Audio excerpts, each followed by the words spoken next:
Pay and pension hike will not harm government finances, it's a necessity, not a burden.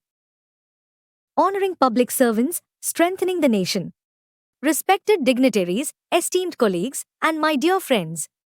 Today, I stand before you not just to talk about salaries and pensions, but to emphasize the value of the dedicated individuals who run this great nation, our government employees and pensioners. These are the people who build our policies, ensure smooth administration, and dedicate their lives to public service. And yet, when the question of fair pay and pensions arises, it is met with resistance and misplaced fears about economic instability. Let me be very clear, a well-structured pay and pension hike does not threaten our economy. On the contrary, it strengthens it. Debunking the myth, pay and pension hikes will weaken the exchequer.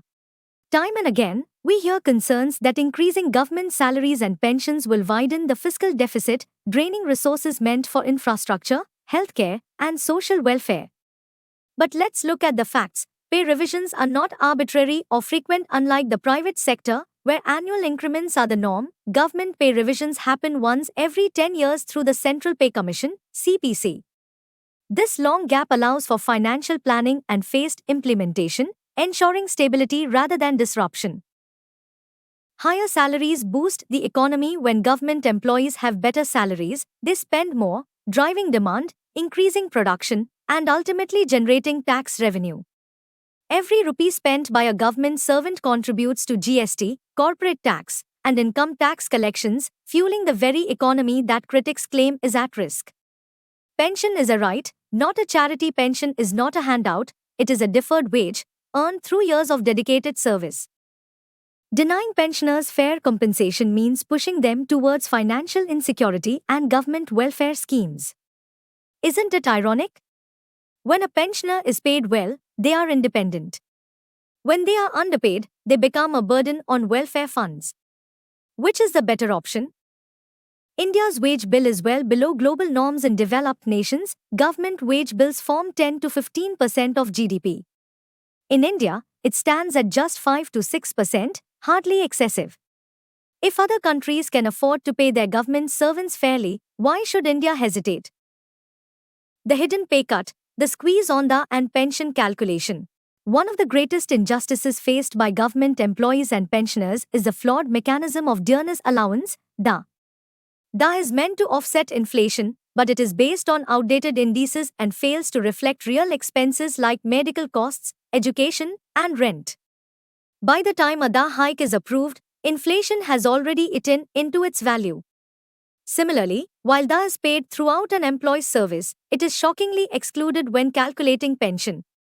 This is unfair and illogical. Pension should be calculated on basic pay plus DA, ensuring that retirees receive what they rightfully deserve. Bridging the pay gap, a matter of equity. Today, the difference between the highest and lowest salaries in government service is widening alarmingly. A top bureaucrat or PSU executive earns 30 to 40 times more than a Group D employee. In developed nations, the ratio is much narrower. We must cap this minimum to maximum salary ratio at 1:10 to ensure fairness, dignity, and equality among all government employees, from the lowest ranks to the highest offices. Where should the government focus instead? If the concern is fiscal stability, let us focus on true economic inefficiencies. Control wasteful freebies, free ration, and cash handouts. If prolonged, create dependency. Instead, invest in job creation and skill development. Reform multiple pensions for legislators. Why should MPs and MLAs receive lifelong pensions for a single term? A one pension policy for politicians can save billions of rupees annually. Tax large agriculturists. While small farmers must be protected, large agriculturists earning above 20 lakh rupees annually should be taxed like salaried employees. Reduce bureaucratic wastage. Lavish perks, unnecessary subsidies, and outdated bureaucratic systems must be reformed. Digitalization alone can cut redundant costs and save taxpayers' money. Media misrepresentation, setting the record straight. Recently, misleading reports have labeled government salaries as extravagant, with headlines like "Sarkari salaries burning a hole in India's budget." But these narratives ignore key realities. Government wages have not kept pace with inflation, while private sector salaries have grown exponentially. Deductions, lack of incentives, and eroded DA are rarely accounted for in such comparisons. We urge the media to ensure transparency and factual reporting, reflecting real income levels rather than sensationalized figures. Conclusion: honoring our public servants and pensioners. The upcoming 8th Central Pay Commission must be seen as an opportunity, not a threat.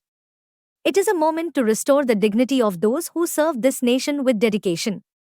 Fair salaries and pensions are not an economic risk, they are an investment in a stable, prosperous India.